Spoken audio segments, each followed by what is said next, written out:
Here's what we got to do. We're going to go around the room. Everybody give a theory.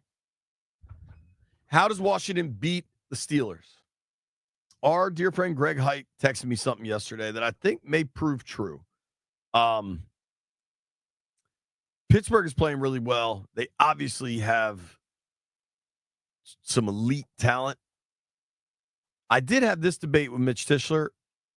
B, who do you think the best player on the field for either team is Sunday? Washington is going to be Jayden. Fitzpatrick, I think, might be overall a better player than anybody on that field. So I had said TJ Watt. Mm-hmm. I think Jayden is already a top 10 NFL quarterback, maybe higher than that. I think eventually he's a top 5 NFL player in the league. His trajectory is just so bright. But we got to remind ourselves of the level of talent Pittsburgh has. They've got a defensive player of the year, a multi-all-pro guy in Minka. I mean, they are very much the real deal. They're really well coached. It is nice to say that I think Washington's really well coached too. Yep. I think Pittsburgh, Russ has looked pretty good since he took over. And Pittsburgh's beaten up. If you want to say Washington's beaten nothing but bad teams, look at the Steelers' wins. Man, you beat teams that play in the league. Who cares about bad or good? Denver, Chargers, Raiders, Jets, Giants. They beat Atlanta week 1. My path to a Washington win, and this may be kind of surprising, just get up and down and score. I don't know that Pittsburgh and Russ Wilson are equipped for a highly efficient Washington offense. I think what Pittsburgh wants to do is grind you down, run the ball, get a lead, let their pass rushers take over. Yeah. And I think you flip that script.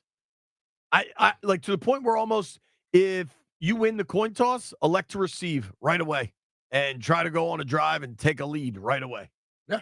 And just foot down on the gas pedal offensively throughout. Let Jayden cook. I think that's my path.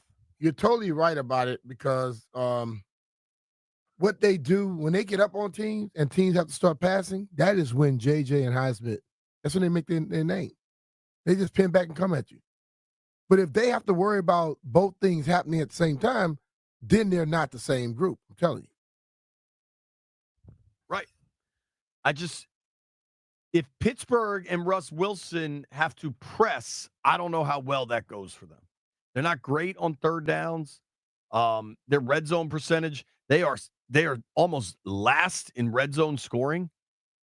Now, it's tough because I don't know what those numbers look like in the 2 games with Russ at the helm compared to Fields. Mm-hmm. Brian, we all kind of said the same thing when Tomlin made the decision to go to Wilson. Like, gosh, you got a quarterback that's winning games. How can you just bench him? The pass game was so ineffective with Fields. Yeah. Dude, this is bananas. In 4 of his 6 starts, they passed for 134 yards or fewer. Twice, they had 110 pass yards. Well, that's why they made the move, Jay. Yeah, it's they're averaging 260 a game since Russ got there. Yeah, I think that's the ultimate thing. Tomlin knew if we don't have some aspect of the vertical passing game, we are going to be in trouble. And Russ gives you that capability, so that's why they moved to him. Jeffrey, how do your Commanders get to 8-2? Protect the ball, how we have been doing it. Every time we play a team with a high-powered offense, I always say this. We get 1 turnover, we win by 2 touchdowns. I think we have established ourselves as a team that we can shoot out with the best offenses in the league. We just need our defense to generate 1 to 2 turnovers. I know that's a lot to say, but even if we force a couple of 3 and outs where they end up with no points on the drive, because honestly, the way I've been looking at our team, we're going to score on most of our drives. Also, we're coming to the part of the year, even though it should have been at the beginning of the year, this is this half of the stretch we're going to, it is imperative that we finish in the red zone. And when I mean finish in the red zone, finish with touchdowns rather than field goals. Sure. Bam. Your Week 10 captains have been announced. These are heavy hitters here. Terry McLaurin, Bobby Wagner, and Percy Butler. Oh, little homie. That's a Raging Cajun, a future Hall of Famer, and hell, maybe 2 future Hall of Famers. You never know.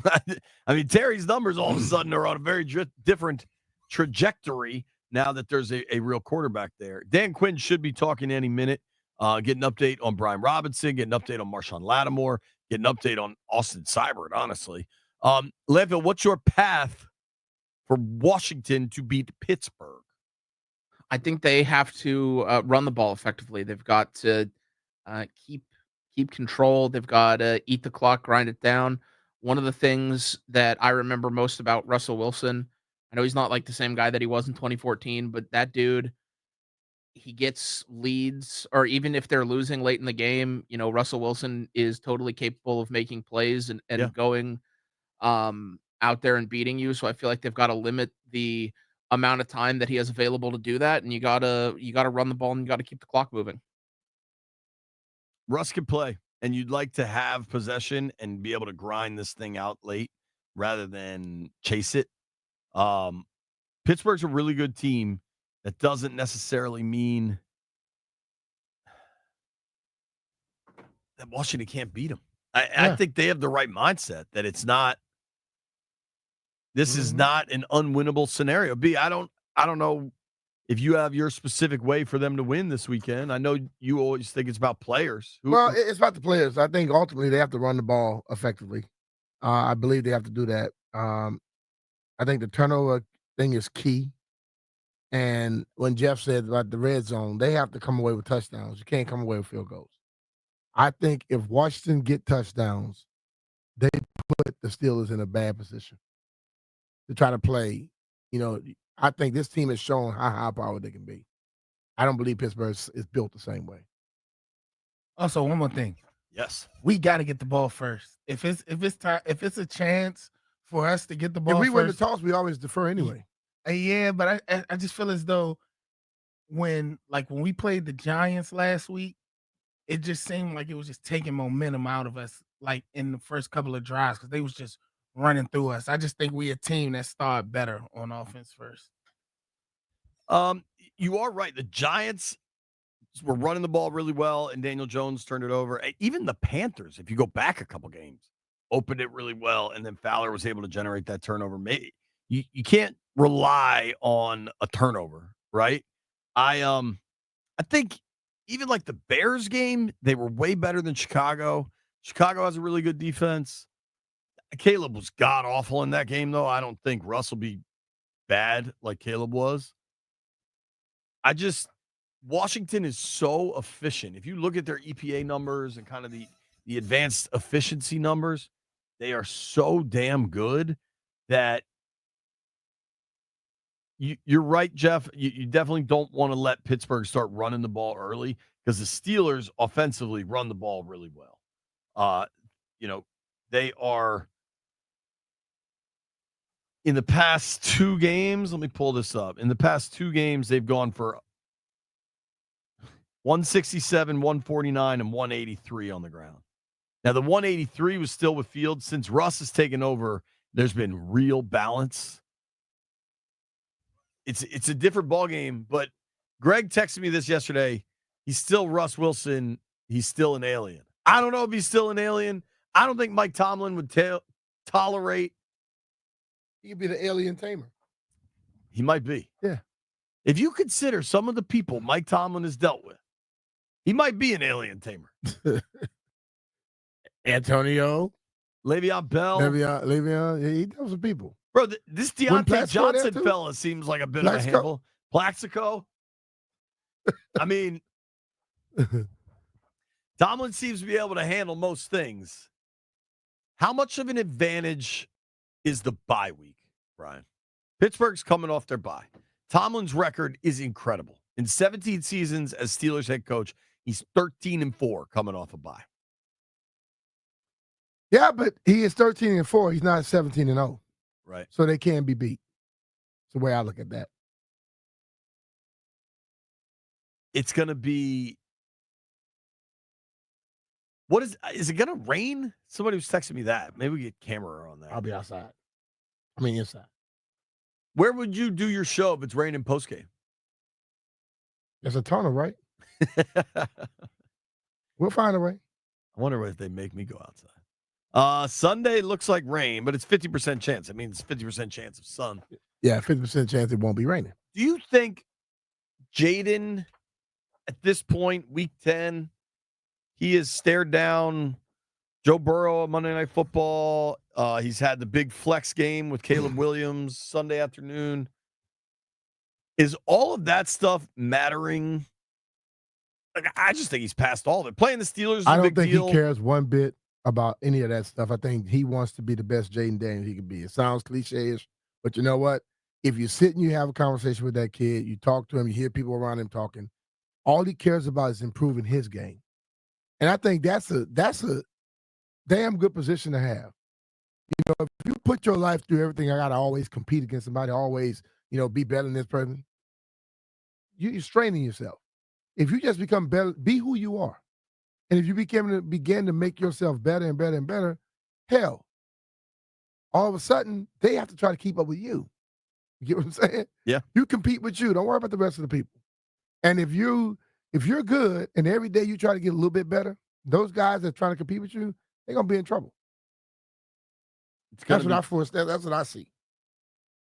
Yeah, and I think they have that buy-in in the room. It was really, really fascinating listening to Terry talk about what this brotherhood means, and Cosme talked about it also. And I understand the world enough that most folks are highly cynical of that kind of stuff. Mm-hmm.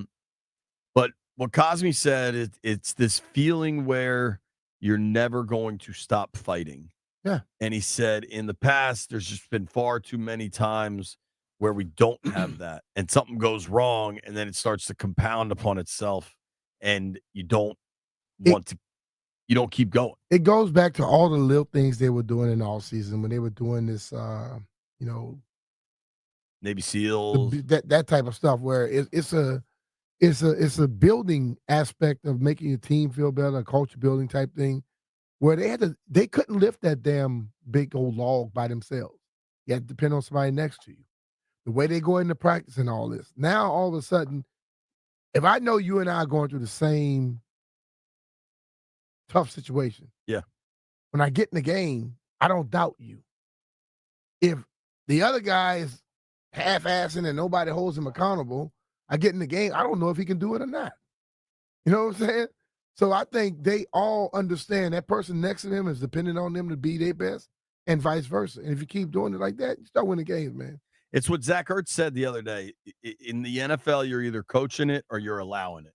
Totally. And when you get a little crack in your windshield, you got to take care of that thing right away because it'll just grow and grow and grow. And then eventually your windshield is just shot. That's life in the NFL, man. Like, the second guys are dogging it or position coaches are allowing guys to do whatever they want, or coaches will BS each other. Like, coach will teach one thing and then his boss will say, what the hell are you doing to the player? And the coach won't back the player up. Like, there's all these ways things start to go sideways. Yeah. And right now, Washington is airtight, man. Mm-hmm. None of that stuff is happening. And I think that is probably the most encouraging of all of it is not only is this team growing and winning, and maybe you've got the best young quarterback in the NFL, but they're also doing it the right way. Yeah. Because they're doing it the right way together. Go back to 2012 when Robert was a rocket ship, and it was really exciting, but there were all the seeds of unrest. They had a bunch of little cliques. Instead of everybody fighting for the same thing and everybody believing in each other and wanting each other to succeed. None of that. They wanted one guy to succeed. A quick story from the locker room yesterday that I noticed. So Jayden on Wednesdays has to do all his media and stuff. Thursdays, he gets to hang out a little bit. And so the guys are all there. And then there's special teams meetings at, I'll say 3:45. I can't remember exactly. So, of a 53-man roster, probably 40 dudes need to be in special teams meetings. And then there's a couple guys that don't. So Jayden was kind of hanging out as that guys were clearing out. And he was sitting over there talking to Zacchaeus. But then Zacchaeus got up and Biotish sat down. So Jayden just kept BSing with Biotish. In the old days, and I'm not saying one way is definitively correct, but when they allow the locker room to be divided up by position groups, there is inherently a lot less kind of like talking to other people and bumping into random other people. Jayden's locker is next to Jeremy Chin. You know, Biotish is next to Zacchaeus, who's next with Sanders still in the middle. Like, it's different. It's all moved around and kind of fun.